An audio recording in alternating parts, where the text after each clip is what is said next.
তাবুকের যুদ্ধ তাবুকের যুদ্ধে উনি একেবারে স্বর্ণ মুদ্রা তাতে করে এনে আল্লাহ রসুলের করে ডালি দিলেন। হযরতের সোনার টাকা করে নাড়াচাড়া করে বলে মা তারা ওসমান বাদাল ইয়ম, আজ এর পর থেকে ওসমানের আর কোনো ভয় নেই।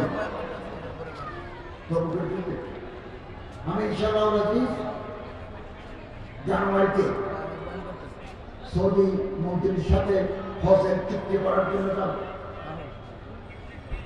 এই চুক্তি করার পর আমি আমাদের জেলাতে একজন অ্যাম্বাসেডর আছেন,